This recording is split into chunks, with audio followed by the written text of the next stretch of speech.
The World Health Organization has estimated that more than 1 million deaths worldwide are linked to low fruit and vegetable consumption. What can be done about it?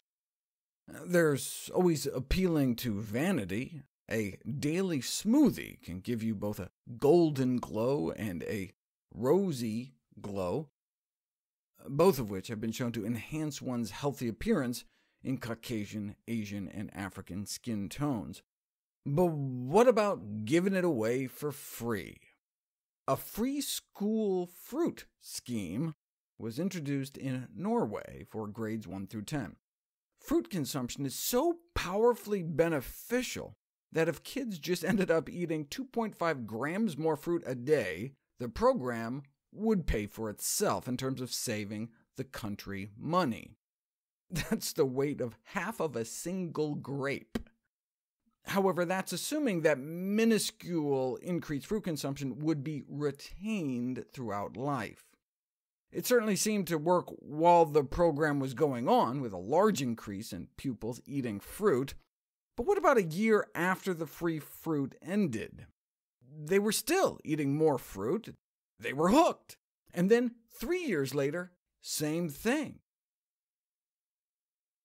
Eating about a third of a serving more 3 years later, considerably more, if sustained, than necessary for the free fruit program to pay for itself. And there were some happy side effects. There was a positive spillover effect, where not only were the kids eating more fruit, their parents started eating more too. And although the intention of these programs was not to reduce unhealthy snack intakes, that's exactly what appeared to happen. The fruit replaced some of the junk.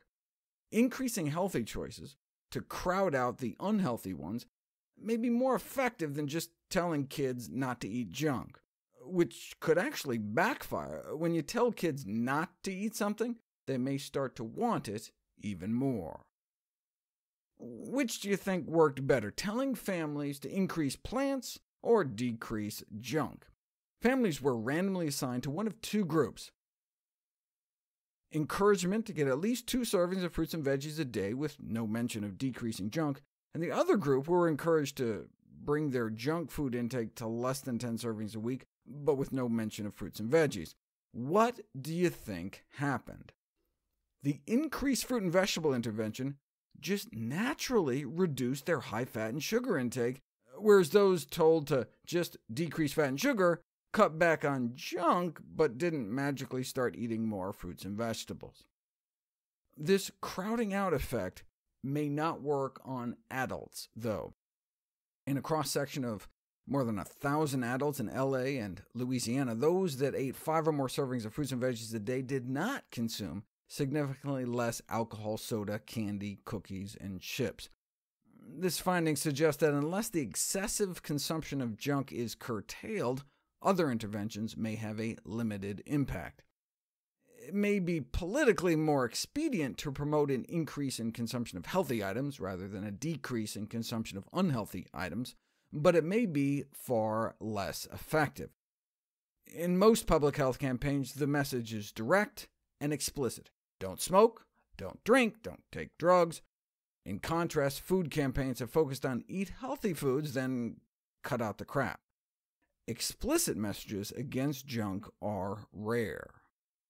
In the U.S., if just half of the population were to increase fruit and vegetable consumption by 1 serving each per day, an estimated 20,000 cancer cases might be avoided each year. 20,000 people who would not have gotten cancer had they eaten their fruits and veggies. The USDA recommends half our plate be filled with colorful fruits and vegetables, but less than 10% of Americans hit the recommended daily target. Given the sorry state of affairs, should we even bother telling people to strive for 5 a day? Or might just saying, get 1 more serving than you usually do, end up working better? The researchers thought that the more realistic just 1 more goal would be more effective than the very ambitious 5 a day goal, but they were wrong. Those told to eat 1 more for a week ate about 1 more, and those that were told to eat 5 ate 5. But here's the critical piece. a week later, a week after the experiment was over, the group that was told to eat 5 a day was still eating about a serving more, whereas the eat one more group went back to their miserable baseline. So more ambitious eating goals may be more motivating. Perhaps this is why in the US, 5 a day was replaced with a recommended daily consumption of 7 to 13 servings of fruits and vegetables.